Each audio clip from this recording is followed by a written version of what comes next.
Samantala, ilang bahagi ng Metro Manila binaha dahil sa malalakas na pag-ulan. Level naman ng tubig sa Marikina River mabilis na tumataas. Ang sentro ng balita mula kay Isaiah Mirafuentes, live. Tama ka dyan, Angelique. Simula pa nga kaninang umaga ay sunod-sunod na ang malalakas na pag-ulan na ating nararanasan dito sa Metro Manila. Dito nga kung nasaan ako ngayon, dito sa Espanya Boulevard, makikita mo sa aking likuran itong pataas na level ng tubig ba sa kalsada, partikular dito sa may corner de la Fuente Street. No? Pinipilit na lang ng mga tsupero, mga driver na ilusong ang kanilang mga sasakyan. At kanina nga habang iniikot natin itong Espanya Boulevard, ay may nakita na rin tayo mga stranded, kaya nagpatupad ng ilang mga private group ng kanilang libreng sakay dito sa kahabaan ng Espanya Boulevard. Habang sa Marikina River as of 1:13 PM umabot na sa 15.7 meters ang lalim ng Marikina River. Ibig sabihin, Angelique, nasa unang alarma na ito at malapit na ito sa 16 meters na kung saan ipatutupad ang ikalawang alarma. At kapag umabot nga ito sa 16 meters, ipatutupad ang forced evacuation. At kapag 18 meters, kapag 16 meters, Angelique, ipapatupad ang voluntary evacuation, habang 18 meters naman ipapatupad ang forced evacuation.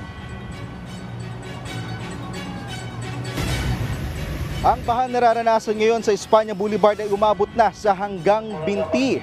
Habang sa Malabo naman, may mga residente nang nagbabangka para lang makatawid sa malalim na baha. Nangangambang maraming mga residente na mas tataas pa ang tubig baha sa Malabon dahil hindi pa nagagawa ang nasirang navigational floodgate doon. Mas mababa kasi ang mga kalsada sa Malabon, kaya kung may high tide, napupunta ang tubig sa kanilang lungsod at dahil hindi ito naharang ng nasirang floodgate. Nasira rin kasi ang isa pang pumping station sa barangay Hulong Duhat. Dagdag pa ngayon ang malakas na ulan na posibleng mas tumagal pa. Ayon sa mga residente, tumataas pa ang tubig baha sa kanilang lungsod hanggang sa mga oras na ito. Marami na rin kabahayan sa Malabon ang pinasok na ng tubig. Sa Valenzuela, marami na rin ang mga kalsadang may baha dahil sa walang tigil na pag-ulan. Pero ayon sa Valenzuela LGU, nananatili pang passable ang mga kalsada sa kanilang lungsod.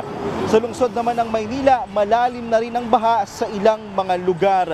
Pero sa Maynila, passable pa naman ang mga kalsada.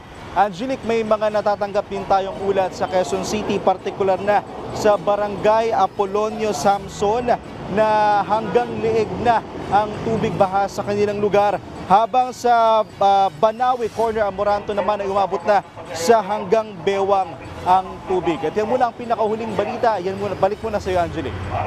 Okay, mag-ingat. Maraming salamat, Isaiah Mirafuentes.